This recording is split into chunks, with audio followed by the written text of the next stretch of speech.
You're listening to episode 247 of the Super League Pod. This one has loads of your fan match reviews, in fact, more than ever before.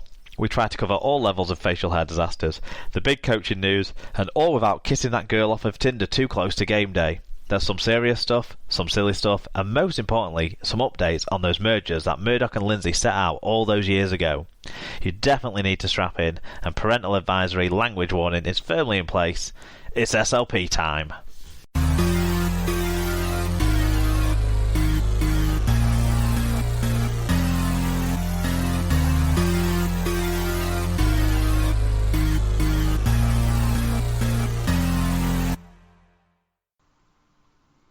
Hello listeners, welcome along to episode 247 of the Super League Pod. You have with you this week Mark the Wigan fan and Tim the... Do we say Hull KR fan still, or would you call you Coventry Bears man now? Yeah, a bit of both. Bit of both. Little from column A, little from column B. Excellent. Fan of the game. Fan of the game. Yeah, the sport as a whole, of course. What Rugby League not, well, Tim G? Exactly. The sport, but not the administrators.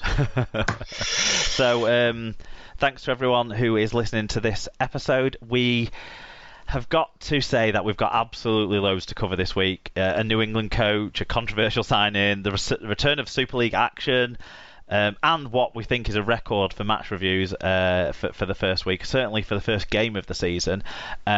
So, yeah. To start it all off, we're going to do some shout-outs to our listeners, and we've got a listener question too, which we like to cover up the front, because, you know, without you guys, the listeners, we wouldn't have a show to have any bother about at all. Please do send those listener questions in. Just try and pick a quiet news week. Well, we'd left it from last week thinking, last week might be a bit busy. But anyway, we'll crack through that shortly. But if I left it too long, Tim, all my stats would have been out of date and I'd have to redo it all. But yeah, I guess we best get at it. I think the first thing to do, though, Tim, is for you to tell us who sponsors this episode of the Super League Pod. Yes, this episode is sponsored by Rob's Toy Shop, where you can find a wide range of toys, gifts, rugby league birthday cards and more at Rob's Toy Shop on eBay. Visit stores.ebay.co.uk/Rob's Toy Shop, all one word, and on any orders over £5, you can earn 5% cash back, and also 1% of your order value will go into the SLP coffers just by putting SLP discount, that's SLP discount, at checkout. Yeah, I was at Rob's Toy Shop's headquarters yesterday. They are. Did you get to use the executive washroom? That's the last thing about. No, but there's loads of stuff in there. You know, kids' toys, Star Wars stuff, kids like that. There's loads of stuff for animals as well, pet toys and stuff like that. So please do check out there and support the people who support the show. Talking to people who support the show, Tim, we're going to start out with some shout-outs. Karsten, our Swiss cowboy friend, is the first one to shout out. Thanks for the donation that he's made, very generous donation. Now Karsten wants some new merchandise, though. I'm on with that one.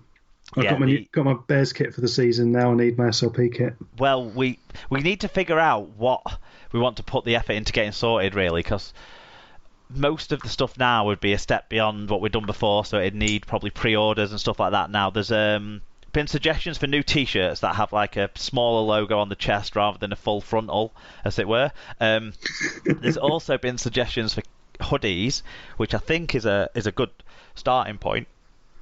Given it's cold most of the time we're watching Rugby League, it kind of makes sense. Exactly. Now, they do have a more expensive production price on hoodies than the stuff we've done in the past, so we probably need to understand interest and gather up a pre-order, but Karsten's donation fully covers himself for any pre-orders, so Karsten's on the list already. But yeah, and caps, but we were like, baseball caps, flat brimmed caps, there's too much choice and they're pretty expensive to get over the line caps anyway.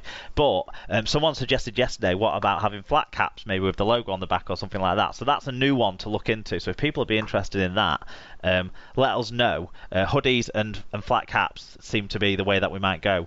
As someone with below average levels of hair coverage, I'm quite into any sort of head covering, so exactly, yeah. Count me in on that. We do need a summer version, don't we? Also, thanks to Rugby League Raj. Thanks for your donation, Raj. Very much appreciated coming in from the the States over there. So keep enjoying the show, and thanks for your donation. Also, a shout out to one of our listeners' family, because we've met this guy. He knows us, but I don't think he listens, if I'm completely honest. But Josh certainly does. And Josh Mill's dad, I want to give a shout out to David. He had some health concerns this week, and he had to miss the Leeds game, much to his disappointment. His medical specialist said absolutely not this week, David. No. So we want to wish David all the best for his recovery from his health concerns this week. So all the best to David. I mean, top guy, actually. People who subscribe to 4020 magazine will have read a piece in there in the annual about some charity work that he did with the Leeds Rhinos Foundation and stuff like that. So David's a top guy, and we wish him all the best for his recovery. I hope that he carried on the theme of the team and kind of changed sheets at half time or something like that. What was the listener question that we got then, Tim? Yes, our dear friend Langer's got involved to say, which Super League side has the most ex-players in another Super League side? His presumption was that Hull FC are going to be up there. Because he's a Hull fan, I think he obviously has one of those biases that I can't quite put the name on, but a bias that he'll notice players. Observational bias, or slash recency bias. Yeah, it's a bit of both from a statistic. I decided it would take too much time to crunch through every player's list of ex-clubs, but one thing I do have on my spreadsheets is what team a player made a Super League debut with. Okay, so we looked at the clubs in the players in 2020 Super League who got given squad numbers by their club, and which team they made their Super League debut for, and numbers were correct as of the day before the season started, because I didn't do this twice after the weekend. So therefore, we're going to run through all the clubs, and there'll be some surprise names here on this list. We've got quite a lot of players who are still playing in Super League who made their Super League debuts for these different clubs. Bradford Bulls have 8 players playing in Super League who made the debut for that club. Castleford, they've got 9 who are playing at other clubs now, 24 in all, but obviously most of those are still at Cass. Catalans have 6 players at other clubs that made the debut for them, so that's a bit of a lower number. There's still 4 knocking around from the Crusaders. I've still got 2 Crusaders jerseys from Super League. Yeah, one which is Gareth Rayner's actual playing jersey. Wow! Didn't you try and sell that at a car boot, or did people think it was a knockoff? No, the ink kept running. Huddersfield have got 10 at other clubs. That surprised me a little bit, that 10 players made the debut at Huddersfield, but a Super League debut at Huddersfield, but playing at other clubs. They've got 28 in all. That's including 18 who still play for them. So obviously their production line is getting stronger. Hull FC, this was what Langers wanted to know. They've got 14 players who made the debut for them who are playing at other clubs. 31 in total, so they've got plenty of homegrown talent too. Your side, Hull KR, Tim, they've not quite got the same level of homegrown talent, but they do have a lot of turnover of squad. So that is not surprising anyone. Yeah, they've got 11 players who have made their Super League debut at Hull KR but are playing now at other clubs, but only 15 in total. So they've only got 4 players on the books that they've brought through making their Super League debut. I mean, this includes players who they've brought over from abroad as well and made the Super League debut for the club. That's not that many. No, well, we did. Yeah, that's a quiz question in itself, isn't it? Leeds, we'd expect Leeds. They've got a good production line. 14 they've got at other clubs, and another 15 on their own books that have made the Super League debut at that club. And I'm guessing you'll throw some more in from the weekend. I mean, Matt Pryor will be another one on that list. Leeds still have 2. One of them's Chris Hill, who made his debut for the league back in 2005. Maybe that's... How do we not realise this? This is where all the grubbiness came from. That's where he learnt it. Now we know. London have got 13 players still in Super League that came through the London Broncos either as a sign-in from that club or through their system. A lot of these 13 did come through their system, so the work done in London doesn't go unnoticed still at the Super League level. I think it's keen to point out. Salford have got 16, which is a high number. For people that don't have academy. Exactly, yeah. So 16 players that made their debut in Super League at Salford. 19 though in all, so they've only kept 3 for themselves. Off the top of my head, I'd guess Evolds, Lannon, and one other that must have been a signing, I would think. But yeah, so 16 Lussig. is... Sorry? Lussig. Yes, Lussick will be the other one, yeah. So Salford have got 16, that's the current high. St Helens, they've got 14 at other clubs, but 35 in total. So they've got 21 players on their own books who've made their Super League debut for that club. That is consistency in the squad, which we know they've got this year from last year, but maybe not next year. Wakefield, 7 at other clubs, so their production line not been as strong. 21 in all, though, so they have got quite a lot of homegrown in their current squad, which is fantastic. Warrington have got 10 at other clubs, 22 in all. Widnes Vikings have still got 8 of their products or signings knocking about in the Super League. And then Wigan, they tie Salford with 16 out at other clubs, but they fall behind St Helens in the total of 34 in total. So, yeah, there you go. 16 is the most. And Wigan, probably not a surprise given how much they bring through, but Salford, a big surprise. Yeah. I would have said, I probably would have said Saints, actually, just by the size, all Leeds by the size of their sort of academy and production line. But there we go. Yeah, I would have had Wigan, Leeds and Saints as the top 3, definitely, but Salford sneaking in there. Surprising stuff, but there you go. Yeah, thanks for the question, Langers. It was interesting to crunch those numbers. Don't ask me to go to the next level because I'm not going to. But that is our opening to the show with some listener stuff going on in there. So thanks, guys, for getting in touch. We've now got lots more listeners' feedback to talk about when we go through the news as well.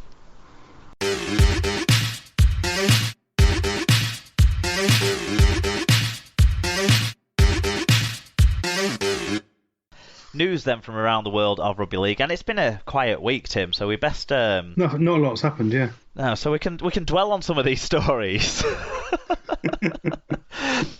We're going to start with a couple of news stories from today, from Monday as we're recording. Sean Wayne has been named the England Rugby League coach on a 2-year deal.